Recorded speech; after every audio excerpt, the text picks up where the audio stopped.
Good afternoon. My colleagues and I remain squarely focused on our dual mandate to promote maximum employment and stable prices for the American people.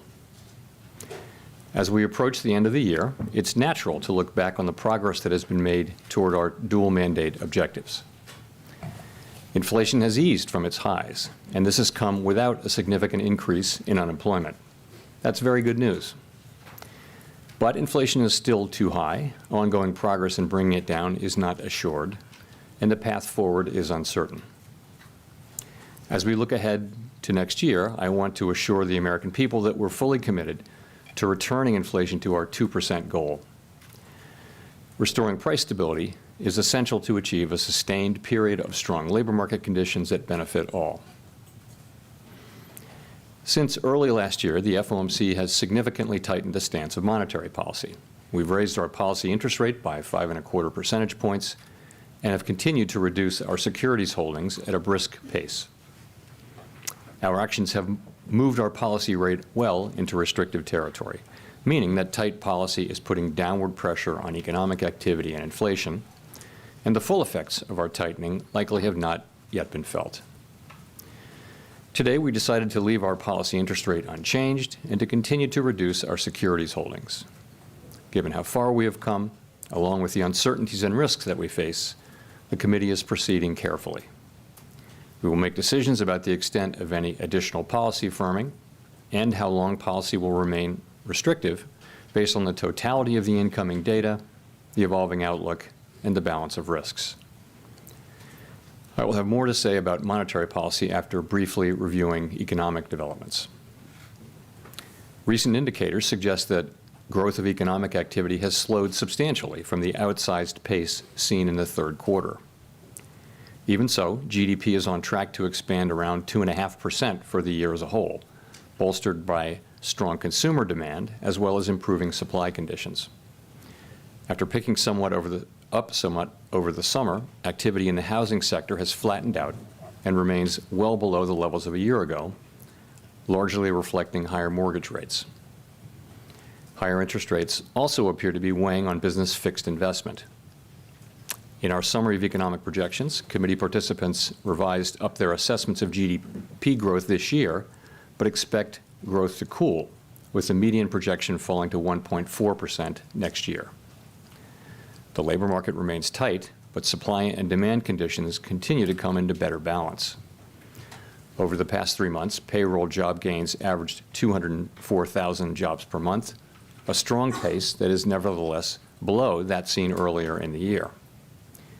The unemployment rate remains low at 3.7%. Strong job creation has been accompanied by an increase in the supply of workers. The labor force participation rate has moved up since last year, particularly for individuals aged 25 to 54 years, and immigration has returned to pre-pandemic levels. Nominal wage growth appears to be easing, and job vacancies have declined. Although the jobs-to-workers gap has narrowed, labor demand still exceeds the supply of available workers. FOMC participants expect the rebalancing in the labor market to continue, easing upward pressures on inflation. The median unemployment rate projection in the SEP rises somewhat from 3.8% at the end of this year to 4.1% at the end of next year. Inflation has eased over the past year, but remains above our longer-run goal of 2%. Based on the Consumer Price Index and other data, we estimate that total PCE prices rose 2.6% over the 12 months ending in November, and that, excluding the volatile food and energy categories, core PCE prices rose 3.1%. The lower inflation readings over the past several months are welcome, but we will need to see further evidence to build confidence that inflation is moving down sustainably toward our goal. Longer-term inflation expectations appear to remain well anchored, as reflected in a broad range of surveys of households, businesses, and forecasters, as well as measures from financial markets. As is evident from the SEP, we anticipate that the process of getting inflation all the way to 2% will take some time. The median projection in the SEP is 2.8% this year, falls to 2.4% next year, and reaches 2% in 2026. The Fed's monetary policy actions are guided by our mandate to promote maximum employment and stable prices for the American people. My colleagues and I are acutely aware that high inflation imposes significant hardship as it erodes purchasing power, especially for those least able to meet the higher costs of essentials like food, housing, and transportation. We're highly attentive to the risks that high inflation poses to both sides of our mandate, and we are strongly committed to returning inflation to our 2% objective. As I noted earlier, since early last year, we have raised our policy rate by 5.25 percentage points, and we have decreased our securities holdings by more than $1 trillion. Our restrictive stance of monetary policy is putting downward pressure on economic activity and inflation. The committee decided at today's meeting to maintain the target range for the federal funds rate at 5.25 to 5.5%, and to continue the process of significantly reducing our securities holdings. While we believe that our policy rate is likely at or near its peak for this tightening cycle, the economy has surprised forecasters in many ways since the pandemic, and ongoing progress toward our 2% inflation objective is not assured. We are prepared to tighten policy further if appropriate. We're committed to achieving a stance of monetary policy that is sufficiently restrictive to bring inflation sustainably down to 2% over time, and to keeping policy restrictive until we're confident that inflation is on a path to that objective. In our SEP, FOMC participants wrote down their individual assessments of an appropriate path for the federal funds rate based on what each participant judges to be the most likely scenario going forward. While participants do not view it as likely to be appropriate to raise interest rates further, neither do they want to take the possibility off the table. If the economy evolves as projected, the median participant projects that the appropriate level of the federal funds rate will be 4.6% at the end of 2024, 3.6% at the end of 2025, and 2.9% at the end of 2026, still above the median longer-term rate. These projections are not a committee decision or plan. If the economy does not evolve as projected, the path of policy will adjust as appropriate to foster our maximum employment and price stability goals. In light of the uncertainties and risks and how far we have come, the committee is proceeding carefully. We will continue to make our decisions meeting by meeting based on the totality of the incoming data and their implications for the outlook for economic activity and inflation, as well as the balance of risks. In determining the extent of any additional policy firming that may be appropriate to return inflation to 2% over time, the committee will take into account the cumulative tightening of monetary policy, the lags with which monetary policy affects economic activity and inflation, and economic and financial developments. We remain committed to bringing inflation back down to our 2% goal and to keeping longer-term inflation expectations well anchored. Restoring price stability is essential to set the stage for achieving maximum employment and stable prices over the longer run. To conclude, we understand that our actions affect communities, families, and businesses across the country. Everything we do is in service to our public mission. We at the Fed will do everything we can to achieve our maximum employment and price stability goals. Thank you. I look forward to your questions. Thank you. Chris Rugaber at Associated Press. I wanted to ask, how should we interpret the addition of the word any before additional firming in the statement? I mean, does that mean that you're pretty much done with rate hikes and the committee has shifted away from a tightening bias and toward a more neutral stance? Thank you. So specifically on any, we do say that in determining the extent of any additional policy firming that may be appropriate, so any additional policy firming, that sentence. So we added the word any as an acknowledgement that we believe that we are likely at or near the peak rate for this cycle. Participants didn't write down additional hikes that we believe are likely, so that's what we wrote down. But participants also didn't want to take the possibility of further hikes off the table. So that's really what we were thinking.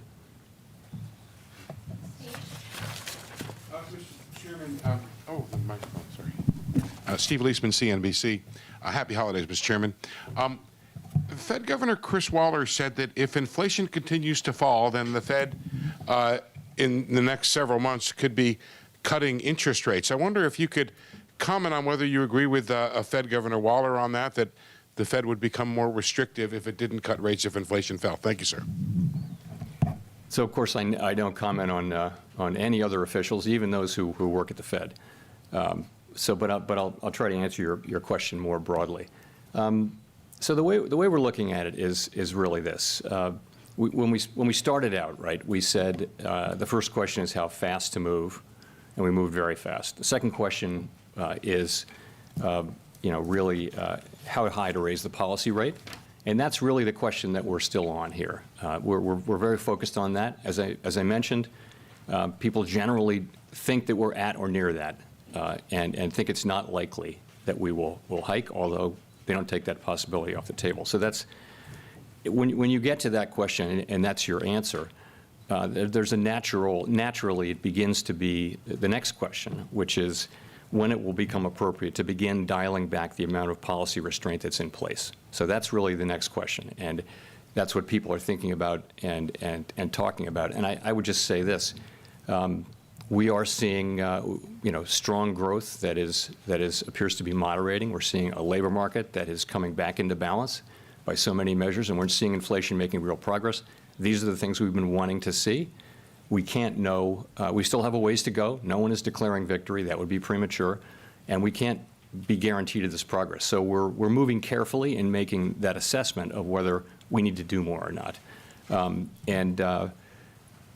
That's really the question that we're on. But of course, the other question, the question of when will it become appropriate to begin dialing back the amount of policy restraint in place, that begins to come into view. And is clearly a topic of discussion out in the world, and also a discussion for us at our meeting today. Can you give some color as to the nature of that discussion today? Thank you. Sure. So it comes up in this way today. Everybody wrote down an SEP forecast, so many people mentioned what their rate forecast was. There was no back and forth, no attempt to sort of reach agreement, like this is what I wrote down, this is what I think, that kind of thing. And a preliminary kind of a discussion like that. Not everybody did that, but many people did. And I would say there's a general expectation that this will be a topic for us looking ahead. That's really what happened in today's meeting. I can't do the head count for you in real time, but that's generally what happened today. Let's go to Rachel. Hi, Chair Powell. Rachel Siegel from the Washington Post. Thanks for taking our questions. At this point, can you confidently say that the economy has avoided a recession and isn't heading for one now? And if the answer is no, I'm curious about what you'd still be looking for. Thanks. I think you can say that there's little basis for thinking that the economy is in a recession now.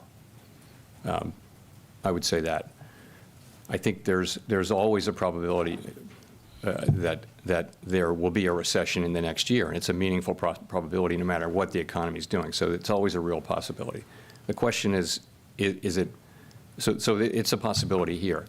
I have always felt, since the beginning, that there was a possibility because of the unusual situation that the economy could cool off in a way that enabled inflation to come down without the kind of large job losses that have often been associated with high inflation and tightening cycles.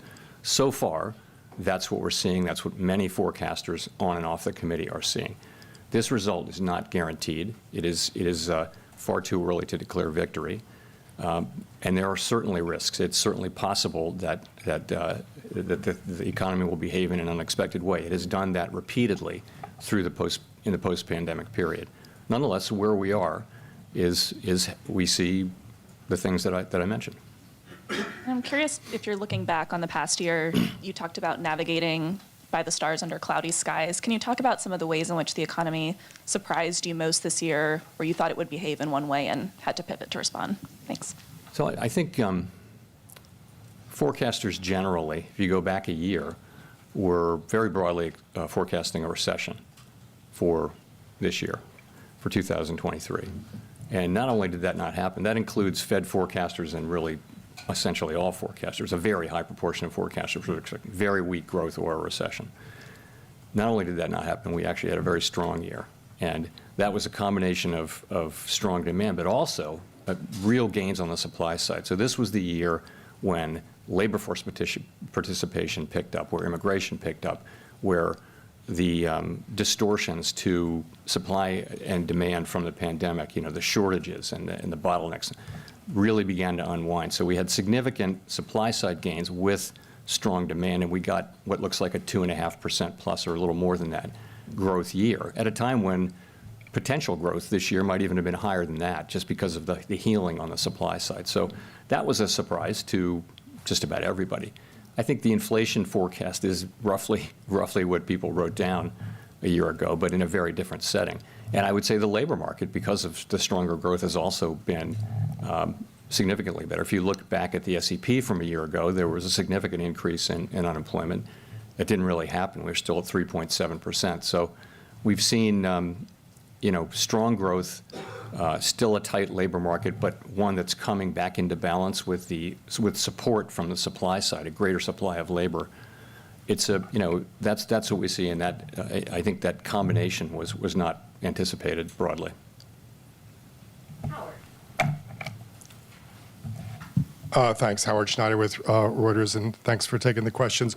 I wonder if you could give a little more color or detail on what motivates the lower rates next year, whether it's a coincidence, for example, that the spread between PCE inflation, core inflation, and the federal funds rate stays constant over the year. Are you simply calibrating against the fall in prices, in the price level that you're expecting, in the rate of inflation that you're expecting, as opposed to supporting the economy?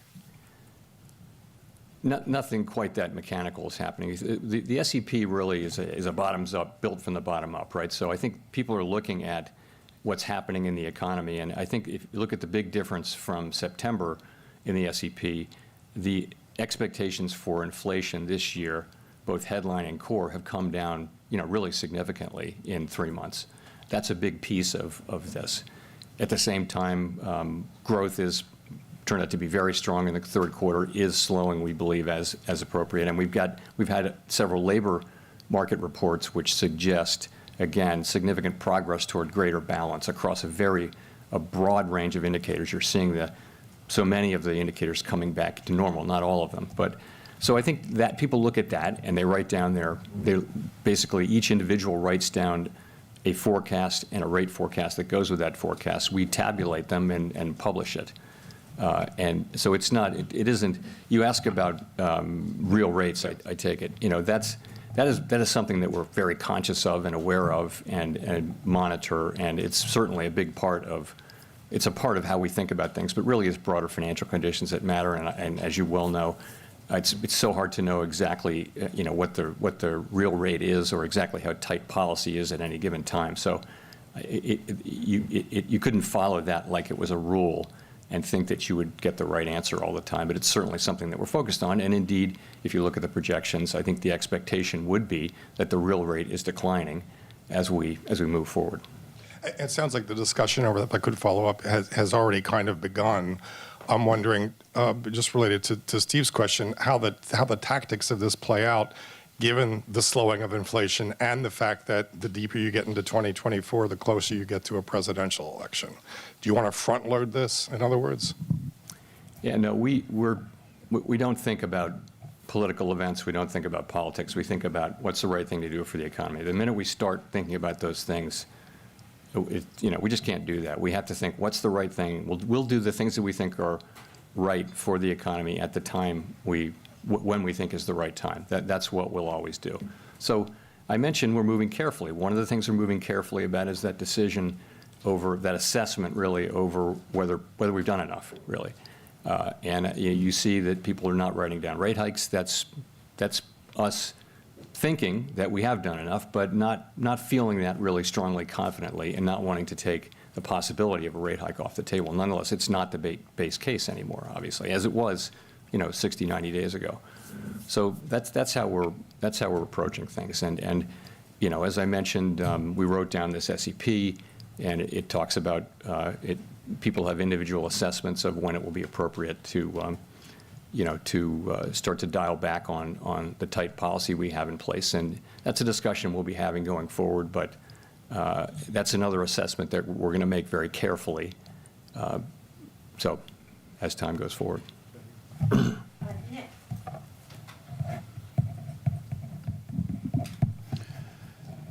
Nick Timmeros of the Wall Street Journal.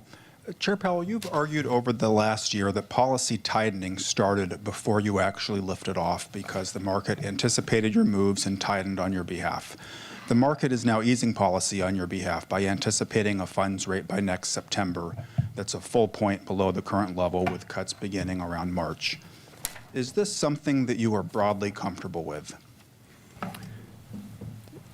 So this last year has been remarkable for the sort of seesaw thing back and forth we've had over the course of the year of markets moving away and moving back and that kind of thing. So, and what I would just say is that we focus on what we have to do and how we need to use our tools to achieve our goals, and that's what we really focus on. And people are going to have different forecasts about the economy, and those are going to show up in market conditions, or they won't, but in any case, we have to do what we think is right. And, in the long run, it's important that financial conditions become aligned or are aligned with what we're trying to accomplish. And in the long run, they will be, of course, because we will do what it takes to get to our goals. And ultimately, that will mean that financial conditions will come along.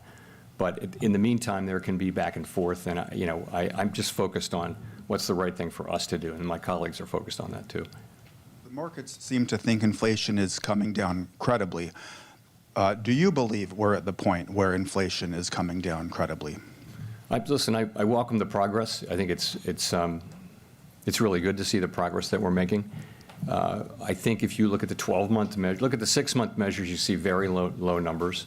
If you look at 12-month measures, you're still well above 2%. You're actually above 3% on core through November at PCE. That isn't to say I'm not calling into question the progress. It's great. We just need to see more. We need to see continued further progress toward getting back to 2%. That's what we need to see. So it's our job to restore price stability, and that it's one of our two jobs along with maximum employment, and they're equal. So we're very focused on doing that. As I mentioned, we're moving carefully at this point. We're pleased with the progress, but we see the need for further progress. And I think it's fair to say there is a lot of uncertainty about going forward. We've seen the economy move in surprising directions, so we're just going to need to see more further progress. Gina. Gina Smilik, New York Times. Thanks for taking our questions. In the SEP from today, growth is notably below potential in 2024. If growth were to surprise us again in the way that it has for years now by being stronger than expected next year, would it still be possible to cut rates? Or put another way, is below trend growth necessary to cut rates, or would continued progress on inflation alone be sufficient? So we'll look at the totality of the data. Growth is one thing. So is inflation, so is labor market data. So we'd look at the total, if we make decisions about policy changes going forward, we're going to look at all those things, and particularly as they affect the outlook. It's ultimately all about the outlook and the balance of risks as well. So that's what we'd be looking for. If we have stronger growth, that'll be good for people. That'll be good for the labor market. It might actually mean that it takes a little longer to get inflation down to 2%. We will get it down to 2%. But if we see stronger growth, we will set policy according to what we actually see, and so that's how I would answer. I guess the question I'm asking, if you don't mind a quick follow-up, I guess the question I'm asking is above trend growth itself a problem? It's only a problem it's not itself a problem. It's only a problem insofar as it makes it more difficult for us to achieve our goals. And if you have growth that's robust, what that will mean is probably will keep the labor market very strong. It probably will place some upward pressure on inflation. That could mean that it takes longer to get to 2% inflation. That could mean we need to keep rates higher for longer. It could even mean ultimately that we would need to hike again. It just is. It's the way our policy works. Go to Neil. Hi, Chair Powell. Neil Irwin with Axios. how do you interpret the state of the labor market right now? And in particular, you've referred even today to evidence that it's coming into better balance. What would you need to see to conclude that it has reached that balance? So on the better balance side, just a lot of things. It's you see job growth still strong, but moving back down to more sustainable levels given population growth and labor force participation. The things that are not quite, but let me go on with that list. Claims are low. If you look at surveys of businesses, they're sort of the era of this frantic labor shortage are behind us, and they're seeing a shortage of labor as being significantly alleviated. If you look at shortages of workers, whereas they thought job availability was the highest it had ever been or close to it, that's now down to more normal levels by so many measures: participation, unemployment, so many measures, the unemployment, job openings, quits, all of those things. So wages are still running a bit above what would be consistent with 2% inflation over a long period of time. They've been gradually cooling off, but if wages are running around 4%, that's still a bit above, I would say. And I guess there are just a couple of other, the unemployment rate is very, very low. And these are, but I would just say overall, the development of the labor market has been very positive. It's been a good time for workers to find jobs and get solid wage increases. Claire? Jones, Financial Times. I'd say the mood among economists at the moment seems to be one of cautious optimism, which is somewhat corroborated by your forecast, by this sense that we are going to have a soft landing. Yet when we hear from the general public, there's a lot of discord about economic conditions. What do you think explains this disconnect, and does it matter for policymakers? It may be. A common theme is that while inflation is coming down, and that's very good news, the price level is not coming down. Prices of some goods and services are coming down, but overall, in the aggregate, the price level is not good. So people are still living with high prices, and that is something that people don't like. And what will happen with that is wages are now, real wages are now positive, so that wages are now moving up more than inflation as inflation comes down. And so that might help improve the mood of people. But we see those public opinion surveys. The thing that we can do is to do our jobs, which is to use our tools to foster price stability, which has such great benefits over such long periods of time, and which is the thing that really enables us to work for and achieve an extended period of high employment, which is so beneficial for, families and companies around the country. Victoria? Hi, Victoria Guido with Politico. I wanted to ask, on the flip side of if things start to deteriorate rapidly, if we do fall into a recession, if we do start to see unemployment rise at sort of the levels of inflation that we're seeing now, how would you all think about that in terms of rate cuts? Would that be a sign that you've done your job demand-wise? Sorry, if the economy looks like it's starting to fall into recession, if the jobless rate starts to rise? That's not something we're hoping to see. Obviously, we're hoping to see something very different, which is continuation of what we have seen, which is the labor market coming into better balance without a significant increase in unemployment, inflation coming down without a significant increase in unemployment, and growth moderating without a significant increase in unemployment. That's what we're trying very much to achieve, and not something we're looking to see. But would you take that as a signal that you should cut rates? Obviously, what we'll do is we'll look at the totality of the data, as I've mentioned a couple of times, and certainly the labor data would be important in that. And if you can describe a situation like that where if there were the beginning of a recession or something like that, then yes, that would certainly weigh heavily in that decision.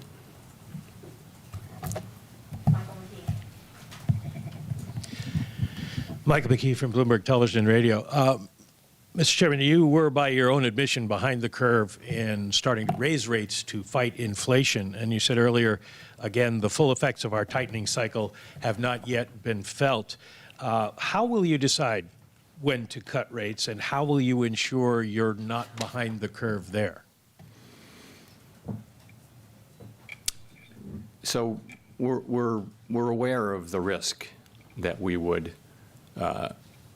hang on too long. You know, we know that that's a risk, and we're very focused on not making that mistake. And we do regard the two, you know, we've come back into a better balance between the risk of overdoing it and the risk of underdoing it. Not only that, we were able to focus hard on the price stability mandate, and we're getting back to the point where, which is what you do when you're very far from one of them, one of the two mandates. You're getting now back to the point where both mandates are important, and they're more in balance too. So I think we'll be very much keeping that in mind as we make policy going forward. And the things we'll be looking at, I've already described. You know, we're obviously looking hard at what's happening with demand. And what we see the same thing other people see, which is a strong economy, which really put up quite a performance in 2023. We see good evidence and good reason to believe that growth will come in lower next year. And you see what the forecasts are. I think the median growth, median participant wrote down 1.4% growth, but you know, we'll have to see. It's very hard to predict. We'll also be looking to see progress on inflation and you know, the labor market remaining strong, but ideally without seeing the kind of large increase in unemployment that happens sometimes. When you begin the cutting cycle, will it be essentially run the same way you do it now with raising rates, where you basically do trial and error cut and see what happens, or will you tie it to some particular measure of progress? We haven't typically tried to articulate, with one exception, really specific target levels, which was, some of you will remember the thresholds that we used in, I guess, 2013. The answer is, these are things that we haven't, you know, really worked out yet. We're sort of just at the beginning of that discussion. Thank you, Mr. Chairman. Edward Lawrence with Fox Business. So if the Fed cuts rates, as the dot plot is showing, about 75 basis points, does that signal or that there's a belief of weakness next year in the economy? It wouldn't, if that were, first of all, let me just say, that isn't a plan. That's just accumulating what people wrote down. So that's not something, you know this, but allow me to say it again. We don't debate or discuss what the right, you know, whose SEP is right. We just say what they are, and we tabulate them and publish them. So it's, you know, it's important for people to know that. But it wouldn't need to be a sign of, it could just be a sign that the economy is normalizing and it doesn't need the tight policy. It depends on, the economy can evolve in many different ways, right? So, but it could be more what I just described. And you focused on core inflation. We've heard from in other meetings. How sticky is core inflation right now? Well, that's what we're finding out, and we've seen real progress in core inflation. It has been sticky, and famously, the service sector is thought to be stickier. But we've actually seen reasonable progress in non-housing services, which was the area where you would expect to see less progress. We are seeing some progress there, though. In fact, all three of the categories of core are now contributing. Goods, housing services, non-housing services, they're all contributing at different levels, you know, meeting by meeting, or rather report by report. So, yeah. Okay, let's go to Katerina. Katerina Saraiva, Bloomberg News. Thanks for taking our questions. I just wanted to ask a little bit about, you know, we had some pretty positive data this morning and yesterday. I'm assuming those were not incorporated into the forecasts we see today. But I just wanted to ask, you know, how that kind of adds to your thinking, you know, on the inflation outlook. Right. So we got CPI the morning of the first day, and we got PPI the next day, which informs the, you know, the translation into PCE. So it's very, very late in the game, you know. But nonetheless, participants are allowed to, encouraged to update their SEP forecasts until probably mid-morning today. After that, so staff has to accumulate all of that and create the documents that you see. So until about mid-morning, a little maybe late morning, it's okay to update. And I believe some people did update their forecasts based on what we saw today. Okay, and do you see, I mean, how are you, when you think about, starting to think about the rate cuts next year or whenever they come, how do you think about the economy we're in now, kind of post-pandemic? Do you think that there's been significant structural shifts, and is that going to change how you look at a rate cut path? The question of whether there have been fundamental structural shifts is a really hard to know the answer, and a very interesting one right now. The one that would affect, one that comes to mind, though, is just the question of where the neutral rate of interest is. And so, for example, if it's risen, and I'm not saying that it has, but if it were to have risen, that would mean that interest rates would need to be a little bit higher to convey the same level of restriction. The thing is, we're not really going to know that. People will be writing papers about that 10 years from now and still fighting about it. So it's just that it's going to be uncertain. So we're going to be making policy in this difficult, uncertain, really unprecedented environment.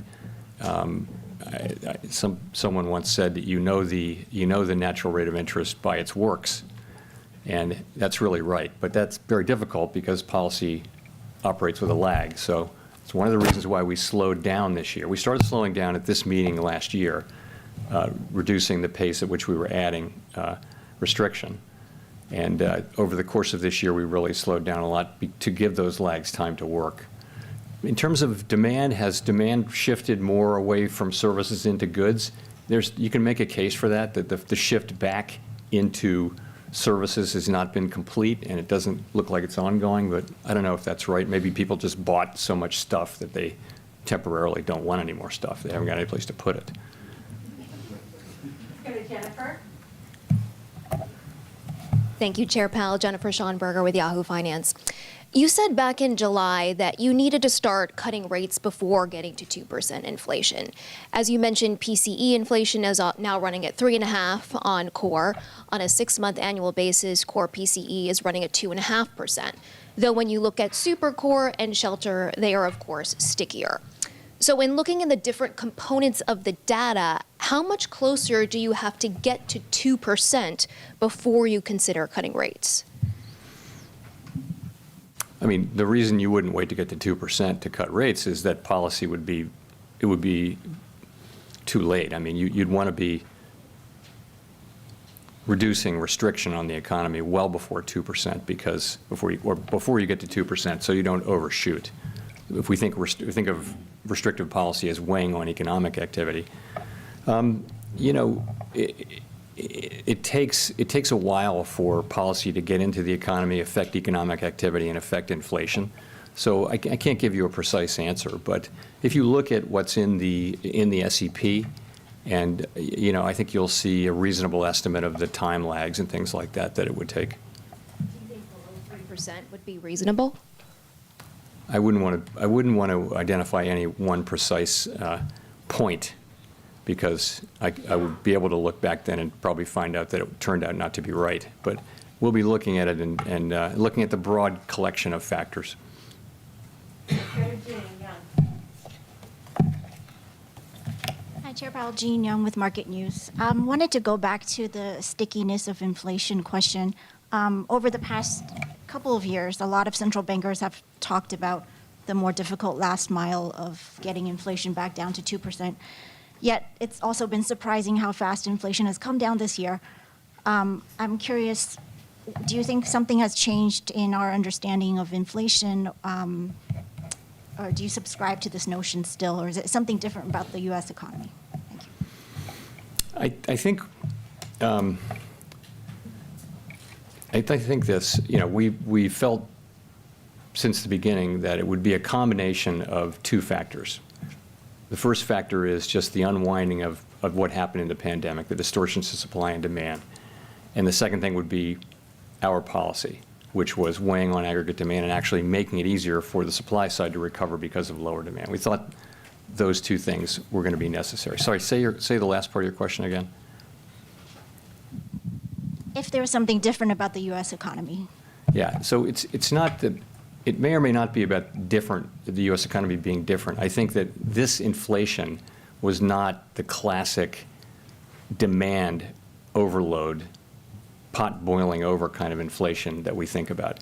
It was a combination of very strong demand, without question, and unusual supply side restrictions, both on the goods side but also on the labor side, because we had a participation shock. So this is just very unusual.